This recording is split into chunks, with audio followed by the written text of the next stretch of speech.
Christian leaders. This is Pastor John Richards, and welcome to the Christian Leaders Book Club. Hey, Christian leaders. I'm Pastor Christopher J. Harris, and I'm your co-host, Christian Leaders Book Club.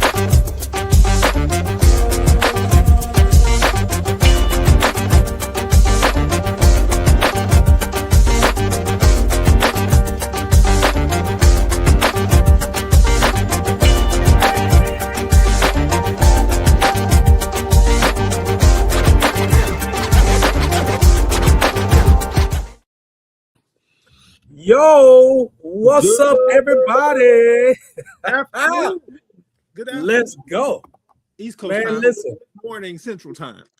Listen, we had to make an adjustment last week because Pastor John was changing the world one child, one tour at a time. As y'all can see, I was outside because I'm real red right now. I was all over the South, brother. And don't open yourself up to those kinds of jokes. Hey, hold on, man. Don't do that, man. Don't do that, man. You know what I'm saying? The light-skinned version of us can get a little bit tan too. You know what I'm saying? I feel like we're the intellectual kid in play right now.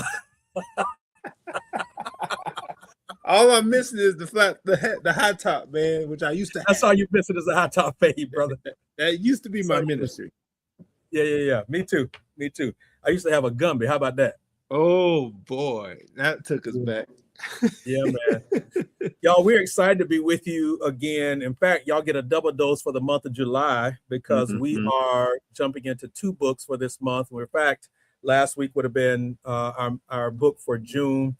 Really what we did was we recognized that we gave you a book that's 300 plus pages, so we know y'all needed an extra few days. One more week.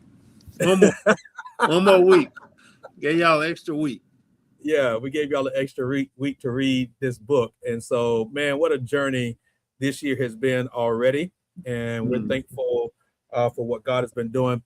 Pastor John, man, kind of bring everybody up to speed with the books that we've done so far. Yeah, so we started out with the let them theory, which was a let down theory. We did not necessarily like that book, brother.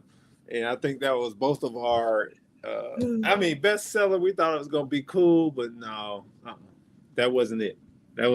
Sorry. So that was our start. And then we had something in February, right?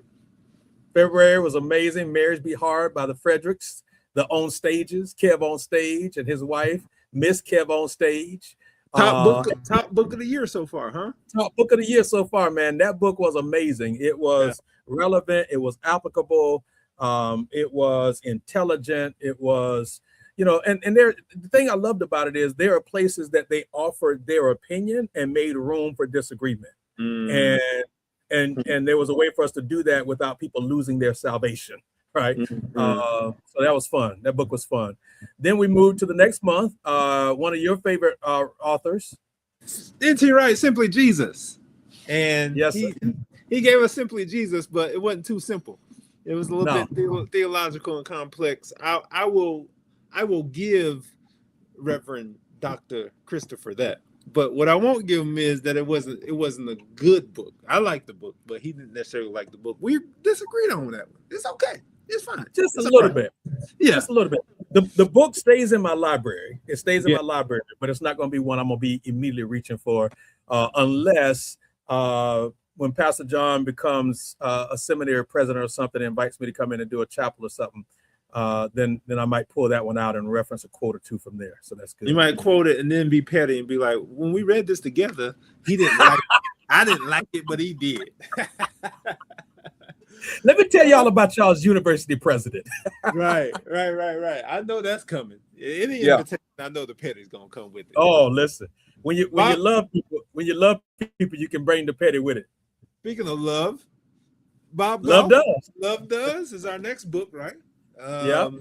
We thought that there was a whole book full of anecdotes that could have been blog posts, but apparently it was very popular with a lot of people. I thought he had a quota from the publisher. Had a quota, and apparently he's a good storyteller. He likes telling stories, but a lot of those stories didn't connect with us. in our At all. cultural experience. So that was one of the things that we felt fell short with that book. What's next? We got. Yeah, I don't know. I don't know how many average people are going to have diplomats running up in their house, ringing the doorbell, talking about, "Can I stay overnight?" I just don't know. Not me. Yeah. We then dealt with ego is the enemy. Ego is the enemy, and that book was 150 pages too long. Was. I know philosophers can get long, and Socrates and others were probably long-winded, but goodness gracious, Ryan Holiday, just tell us to be humble. Write one page, write a one sentence book. Be humble. Oh wait, Kendrick Lamar did that. Sorry. So yeah, I didn't necessarily like that book either, man. I think we're only 1 for 5 so far. 1 for 5 so far.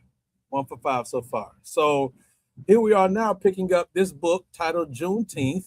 And interestingly enough, that we are discussing this book on the weekend of the 250th anniversary of our country. The Lord does all things well. He does we couldn't meet last week, but I think it was the Lord's doing, and it may be marvelous in our eyes. And we're going to see what the Lord does with our conversation. So 311 pages. 311. Yeah, 50 of those pages are just references. I mean, just citations. Yes. 50 pages of citations. Just saying, I did the legwork, is what it says. I ain't mad at that. Listen, you do not get 50 pages of citations on accident. No, at all. Man. No, at all. Nope. I looked back at one chapter, and he had in one chapter 89 citations. I said, "Well, this is a situation right here. A whole situation. It's a situation right here." So overall, man, what'd you think about the book? Pastor Christopher, when I thought about this book and thought about our conversation, I wanted to say one thing. If I wasn't a pastor or a lawyer or any other hats that I wear, I think I would be a history teacher. Wow. Because I love history.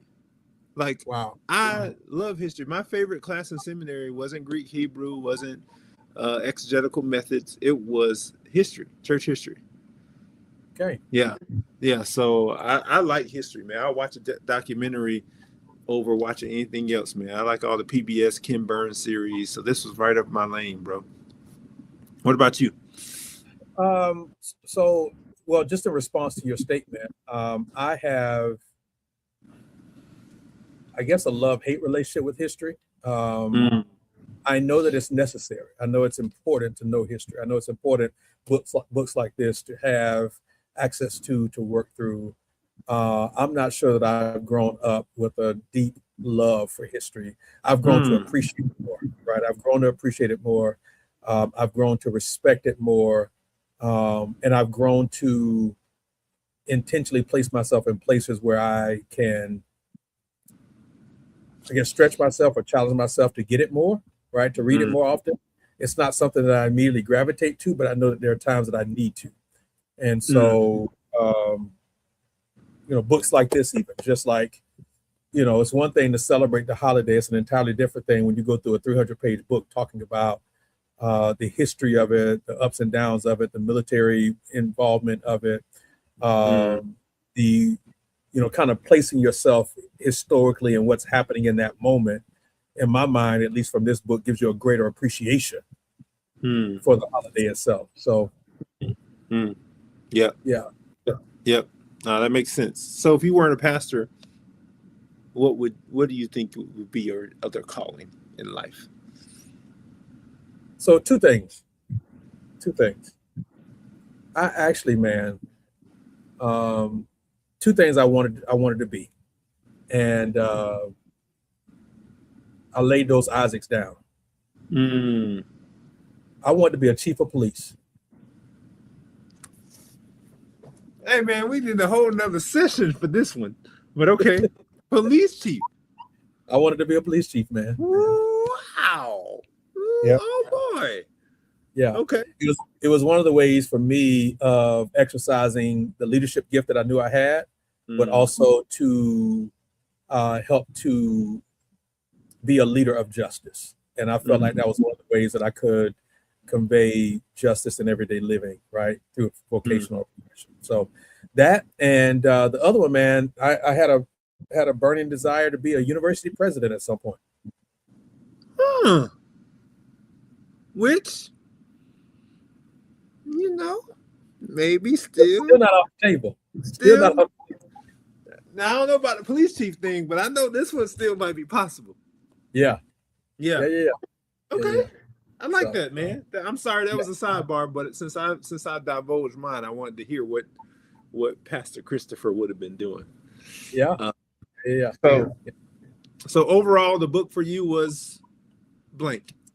Insightful. So insightful. Good. Yeah. So insightful, man. That's a great word.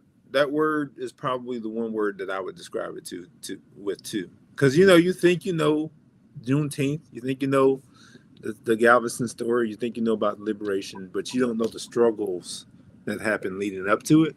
And I think the book kind of outlined the struggles of white folks in America as they process what that meant, both militarily, socially, all the things, man. It was really, really insightful. I think one of the things that I think is important that I want to just kind of highlight to Pastor John, one of the things that I walked away from this book, and I think directly and indirectly, I think people should at least come to understand that there's a huge difference, bro, between the law and policy and experience. Yep. So the law changed. Yeah, that didn't mean reality changed. Nope. That right there has been the story of our republic. The law changes, experiences don't. Yeah, and I think there's enough examples in this book that then shows that reality, right? Like this is not like nobody can walk away from this book with 50 pages of citations and say, "Oh, this is indoctrination, or this is woke theology, or just whatever." Right? This is documented, verified, quantifiable history, and I think there's also some deep wounds, man, that was revealed from this.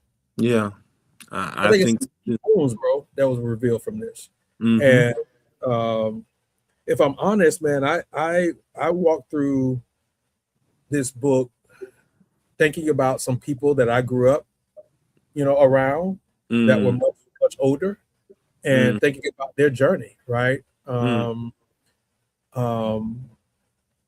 don't know if many people know this, but we need to look at the percentage. I don't know what it is, but the vast majority of people of color in America live in the South.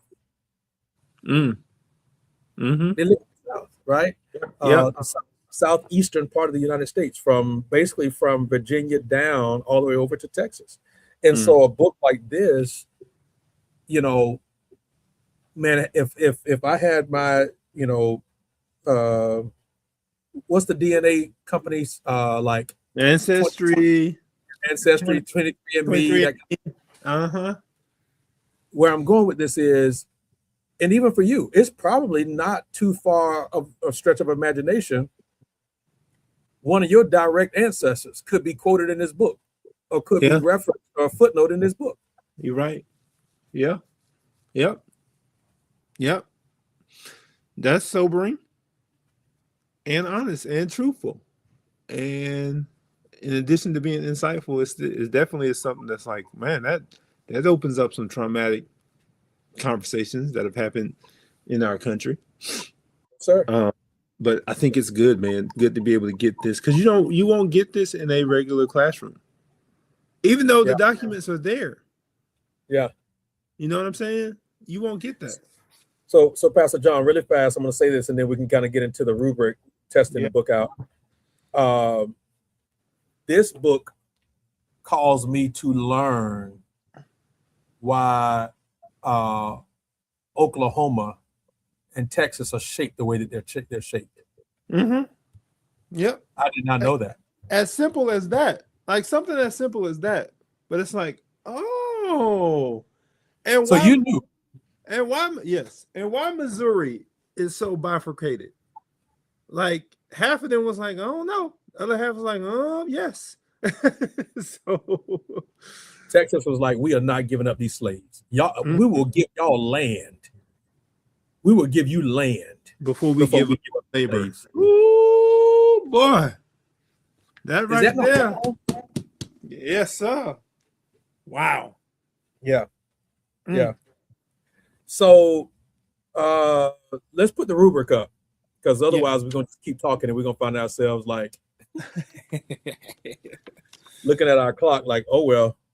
Yeah. So we came up with this book club rubric where we give grades based on each of the books. We wanted to make sure we gave you all something that was tangible for us to say, not anecdotal evidence of saying, oh, this book is terrible, but we put them all through this rubric to determine whether or not it's readable for our people and revisitable. I know that's not a word, but something they can revisit again. Okay. And so this is what, come on, visitable. Yes, sir. And so Pastor Christopher graciously came up with the rubric, and we've been using it for all our books this year. It's been good. Yeah. So overall, I'll go first. Overall, I would give this book a 9. Yeah, I'm at 9 too. I got a 9 too. Okay. A 9. It's sound. Mm-hmm. There's not a lot of fluff. Yeah. The author follows a cogent, frame of thought, frame of reference. I think the author, justifies and brings receipts for the perspective that is being argued. And I think he just follows the history. He doesn't give a lot of conjecture or personal opinion. He just follows the history. And it's hard to argue against that, man. And I think the subtitle of the book is The Story Behind the Celebration. And that's what he does. He literally tells us the story behind the celebration. Yeah, subtitle isn't just a subtitle. It is actually a framework. It is like the structure for him. And he went beginning to end and told that story. I like it. Yeah. Let me say this too, Pastor John. The other thing about this book that I appreciated personally, and this is not, I know that we have lots and lots of people that watch us from different places and different contexts and different times. So this is not an indictment on any of my primary or secondary education teachers. I personally don't feel like I learned the full story of the Civil War until I got to college. Yep. So having a resource like this adds to that knowledge base that I don't feel like I got maybe in high school. I'll go to high school in a way that was honest, well-rounded, and relevant for us to understand during or at least at that age point. Does that make sense? Yeah, no, totally makes sense. And that's probably 99% of everybody's experience. You know what I mean?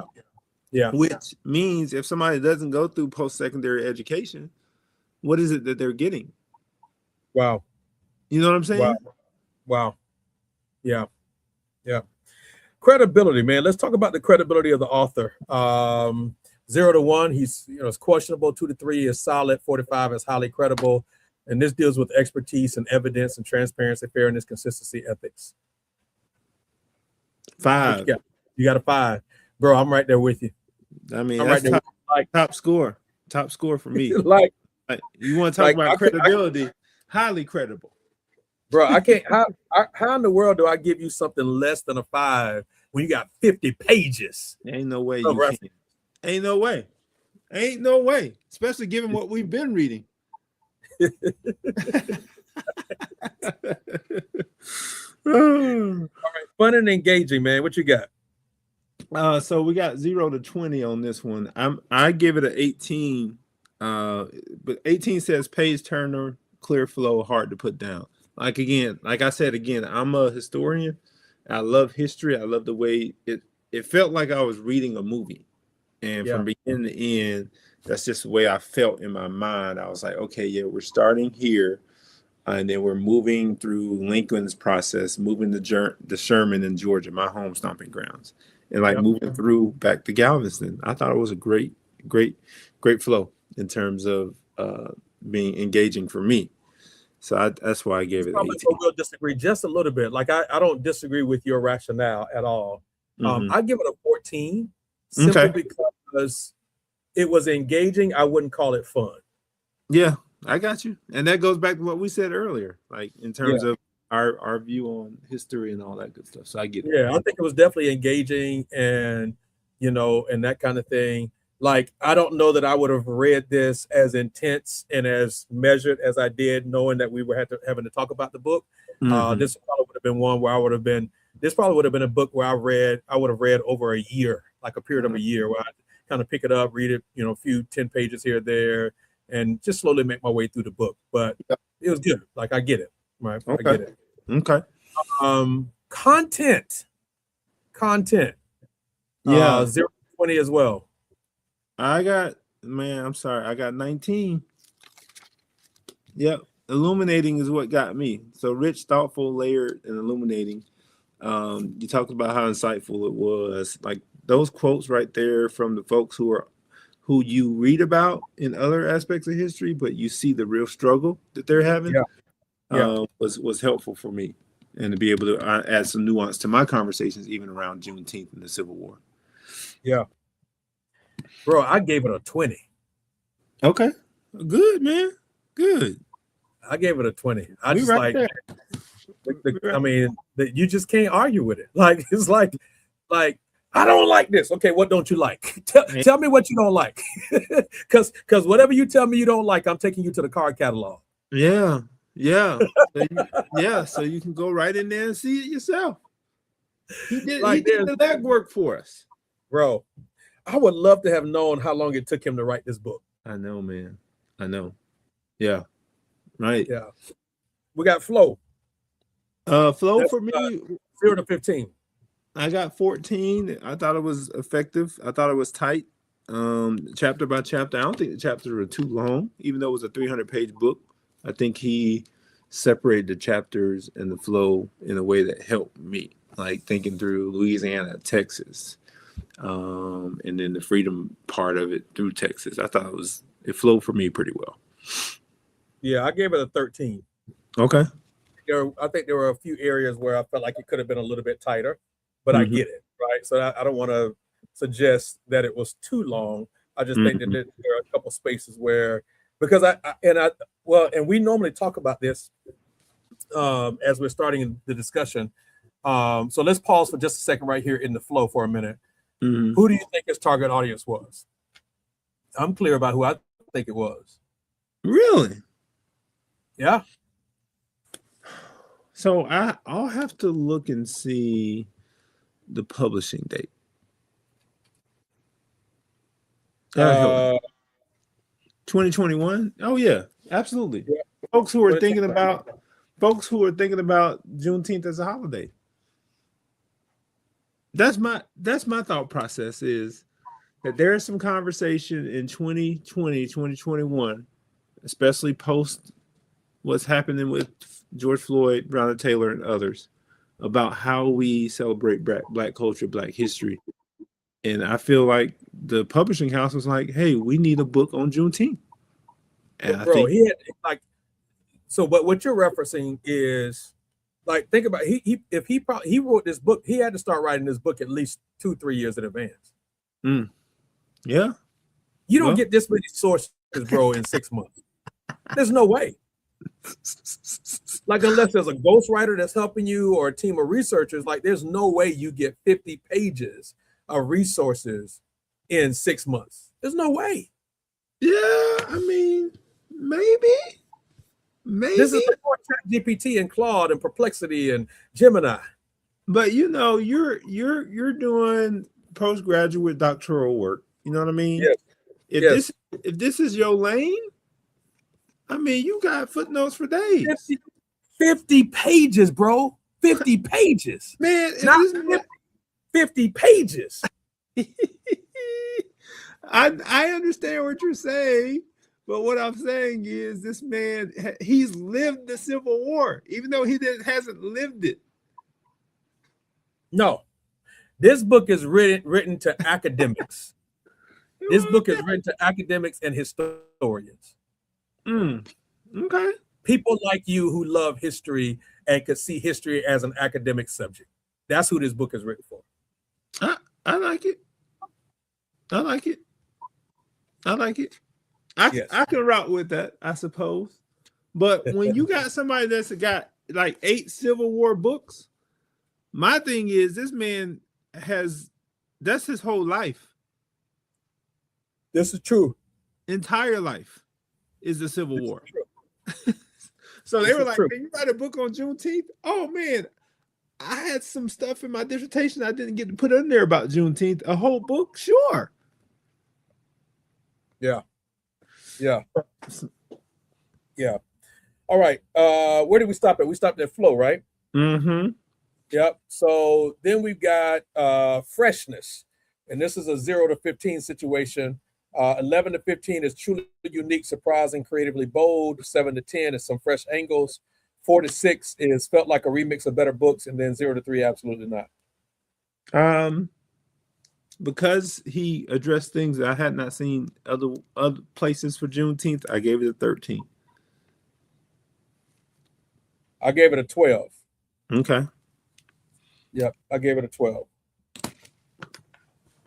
And then under discussion, this is a 0 to 15 as well. 11 to 15 is truly unique, surprising, creatively bold.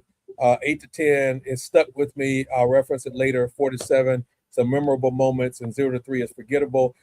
I gave it an 11. Okay. I gave it a 13. All right. I'm thinking about the conversations it could spark for any small groups that are discussing it, or people who may disagree that it should be a holiday, or people who agree it should be. You need to be able to talk about those things. Yep. So your total? What's your total? I got 91.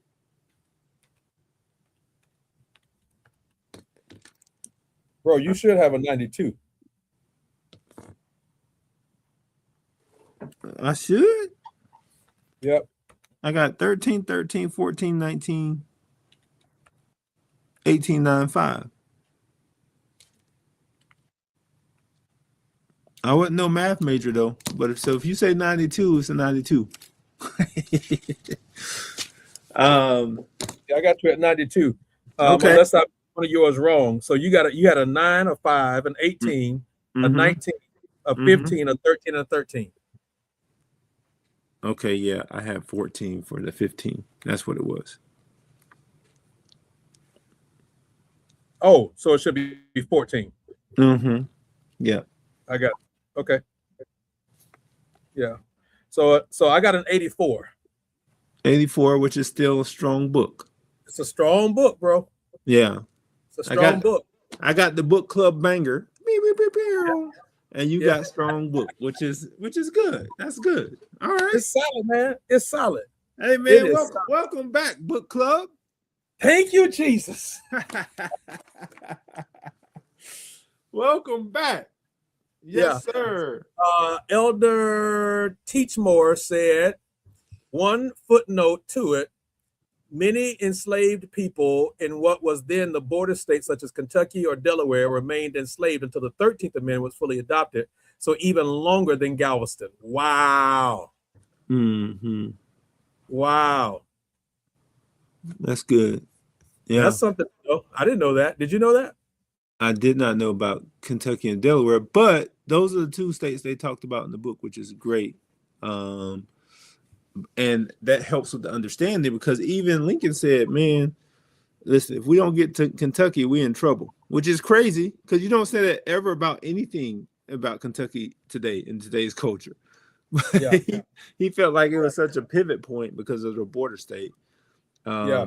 He was very, very interested in making sure that they got it right. Yeah.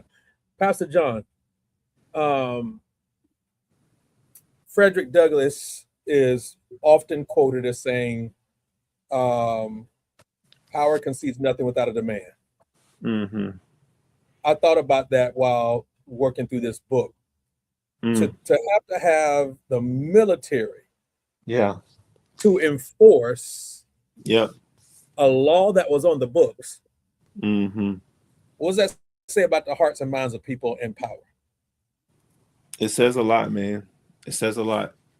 And it's not so if it was a one-off thing, I'd be like, man, that's a crazy exception to the general rule. But it's the rule. Yeah. Douglas was onto something, right? Yep. I mean, think about Brown versus Board. They had to come back and say, we need to do this with all deliberate speed. Let's Yep. send in the federales to walk black kids to school. Yeah. Here's another thing that I thought about while working through this.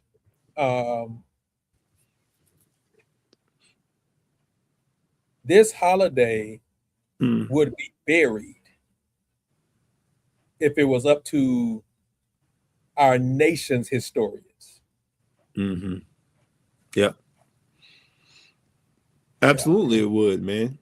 It absolutely would. I think the thing is, we got to always tell our own stories, man. I tell my kids that all the time. We experienced it on this trip that we were on, right? Tell everybody a little bit about that trip, man. Yeah. So last week took a group of high schoolers on a tour through Georgia, South Carolina, and North Carolina, through HBCUs and also through historical sites. Many of them are traumatic history for us all. Orangeburg Massacre, Bowling Alley, 3 black students are killed from South Carolina State.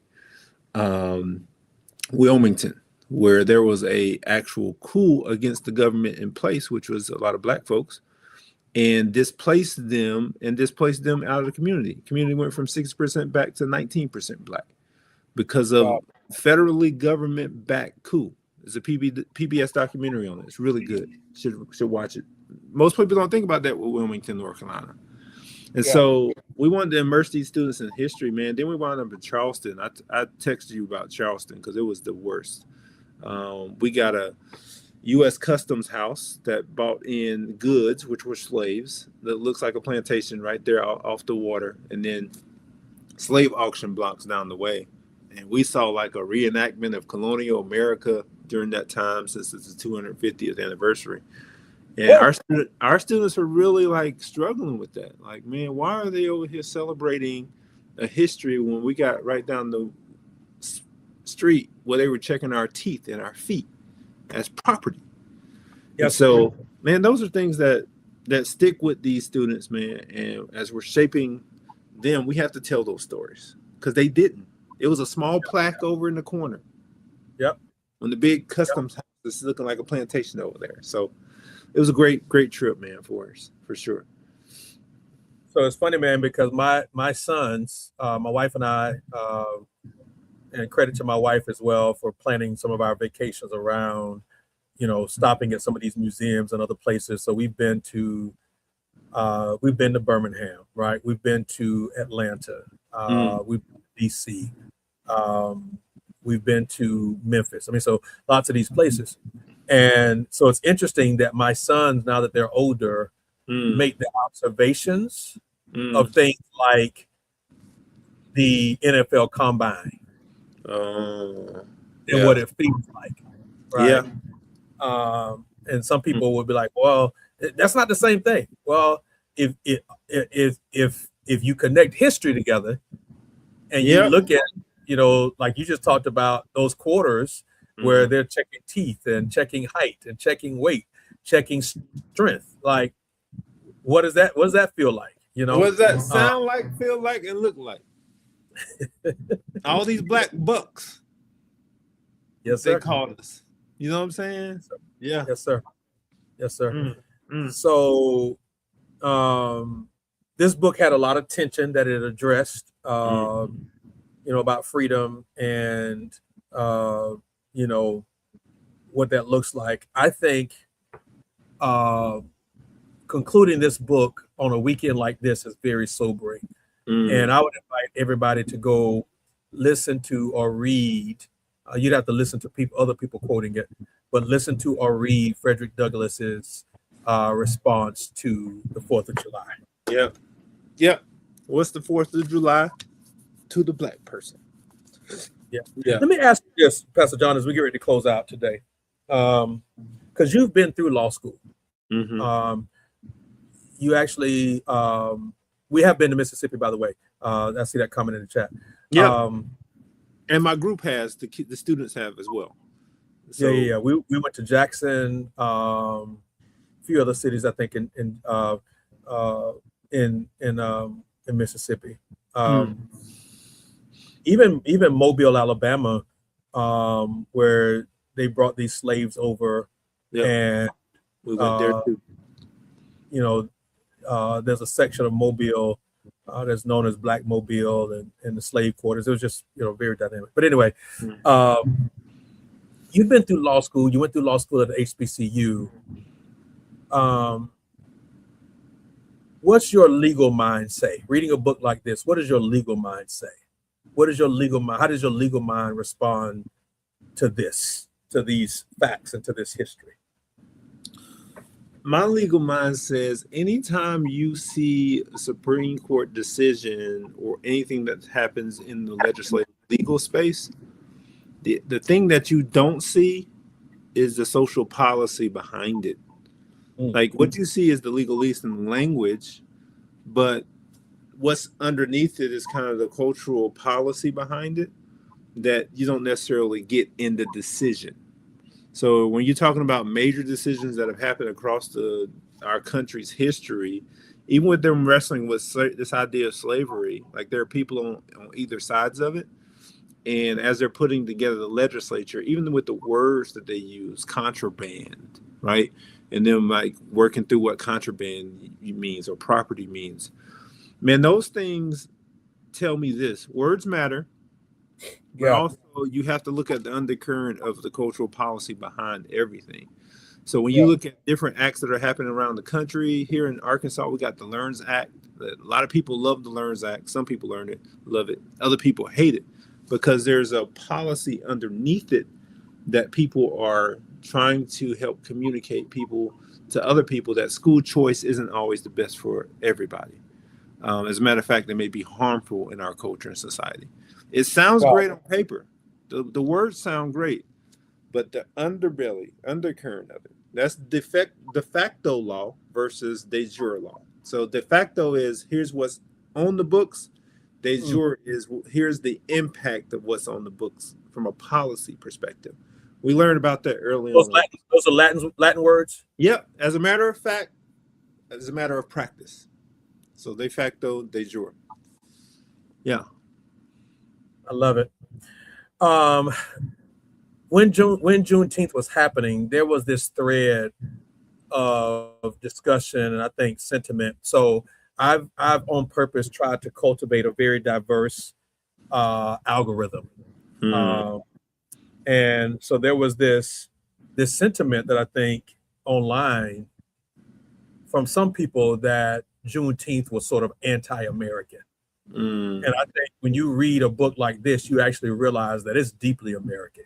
Like it's forcing our country to live up to its own stated ideas, its own stated laws, its own stated experiment. Yeah. Right. And it's a call to action. And I think that Juneteenth, sitting alongside July 4th, forces America to think not just about food or music or concerts, but it forces America to think, who have we been and who are we now? It's a very necessary juxtaposition. Yes, sir. And it allows us to make sure we lean into that tension. Tension isn't always a bad thing. It actually helps you to grow. Hello, Jim. Yeah. I would even say this, bro. we are the Christian Leaders Book Club. And so I would offer to Christian leaders that are listening to this, or that may listen to this later, or that may read this book and journey with us.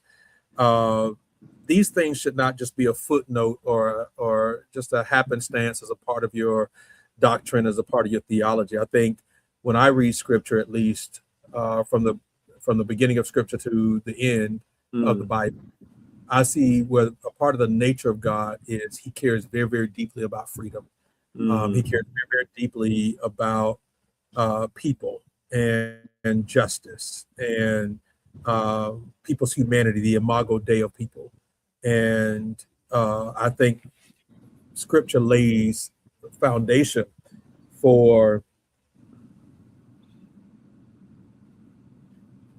the arc of justice bending the right way over time. Yeah. No, I agree, man. I mean, that's the one place, and that's why I'm looking forward to reading Charlie's book in the fall.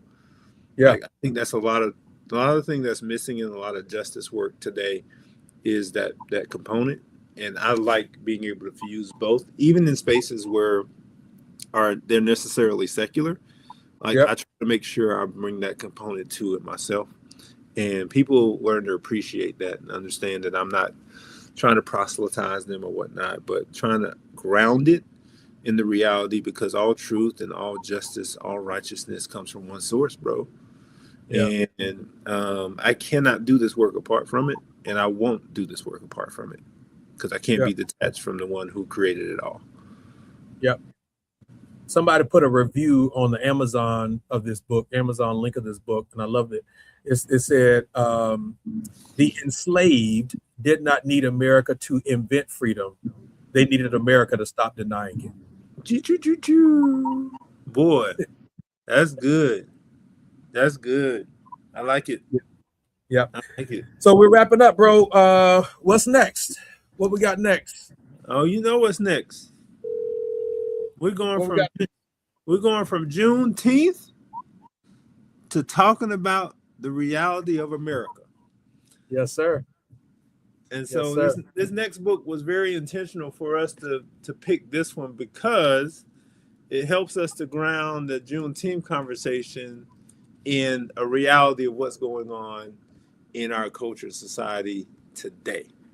So our next book is The Religion of American Greatness by Paul Miller. When you make American exceptionalism a religion, that sounds like it's going to be good. I hope that it is as we work through it. So we're going to be, and we got a date, amended date for August, correct? For August, not for July. Not July. Yeah. Okay. Yeah. So so if you click the link, whatever platform you're watching this on, you can subscribe to our email list. That way you can stay plugged in and connected to us. Y'all make sure that you are connected to us, subscribe to our platforms and our email list, and that way you will stay informed. And we'll be glad to have you as a part of the Christian Leaders Book Club. Absolutely. So, Pastor John, enjoy the rest of your day, sir, and the rest of your weekend. Yes, sir. You too, man. And I'm looking forward to hearing about the mass wedding that's happening this weekend. I know we didn't talk about this live on here, but I'm excited about what you all are doing around marriages at your church, man. Thank you for affirming the gift that marriage is. And also thank you and your wife for being examples of that gift. Amen. Yeah. So marriage is not for children. That part. All right, everybody. Have an amazing rest of your month. And we will see y'all at the end of the month as we get ready to talk about American greatness. It's going to be amazing. Bless you guys.